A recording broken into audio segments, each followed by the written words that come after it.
अस्सलाम वालेकुम साथियों, गाज़ी भाई ऑफिशियल हमारे यूट्यूब चैनल पर आपका इस्तकबाल है।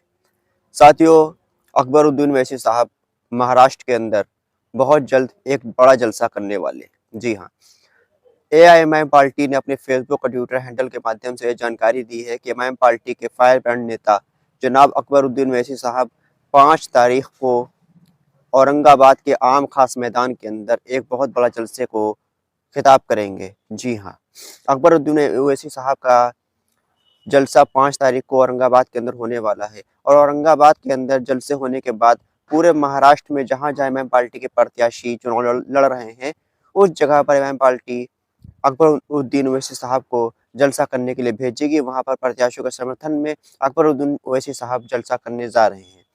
एआईएमआईएम पार्टी के जो एक सबसे मजबूत जो स्टार प्रचारक माने जाते हैं, वो असदुद्दीन ओवैसी साहब के बाद अकबरुद्दीन ओवैसी साहब माने जाते हैं। अकबरुद्दीन ओवैसी साहब की डिमांड बहुत ज़्यादा रहती है। हालाँकि ओवैसी साहब को सेहत का मसला है, इस वजह से वो ज़्यादा जगह प्रचार-प्रसार नहीं कर पाते हैं। इसलिए कुछ लिमिटेड सीटों पर ही एमआईएम पार्टी अकबरुद्दीन ओवैसी साहब को प्रचार के लिए भेजती है।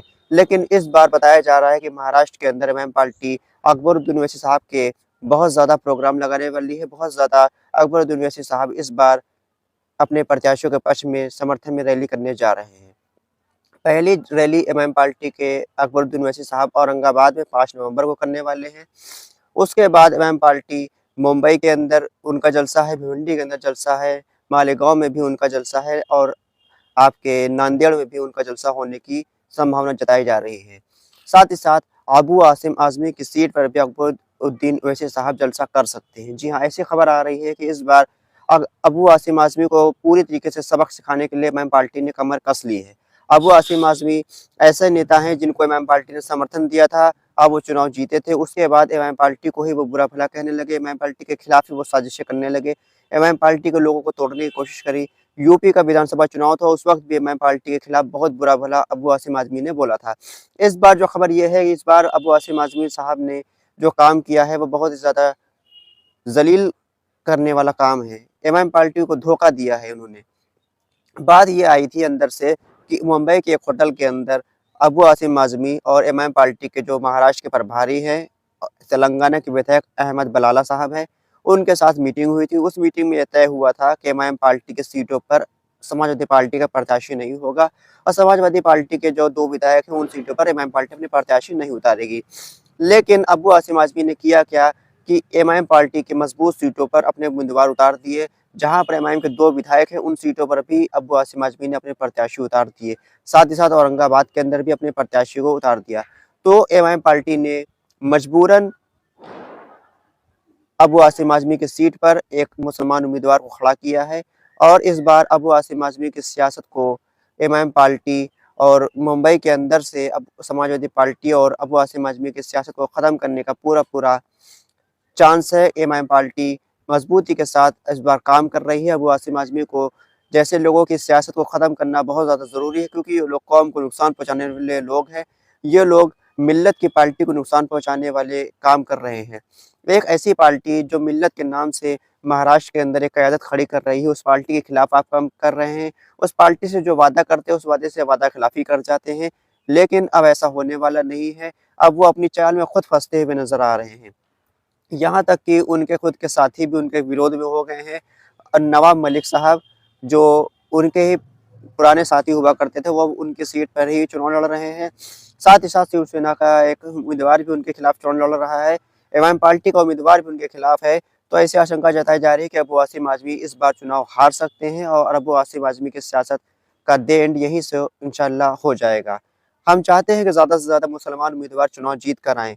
हालाँकि अबू आसिम आज़मी की जो हरकतें हैं, उसको देखते हुए ये मन करता है कि अबू आसिम साहब के जैसे लोगों की सियासत को ख़त्म करना ही ज़्यादा इम्पोर्टेंट है, आगे मिल्लत की सियासत को आगे बढ़ाने के लिए। अगर अबू आसिम आज़मी को सियासत में आगे जाना है, तो उनको एमआईएम पार्टी के साथ आना पड़ेगा या फिर वो अपनी सियासत को अलविदा कह दें, सियासत छोड़ दें और सिर्फ़ बिज़नेस में ही अपना वो ध्यान लगाएँ।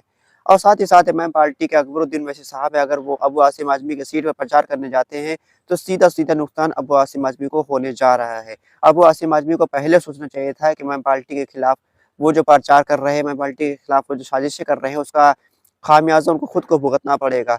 अब वो जो चिड़िया चुग गई खेत, अब वो क्या पछताना वाली कहावत इनके साथ नज़र आ रही है। अब वासिम आज़मी इनने जो काम किया है उसका वो फल आज भोग रहे हैं।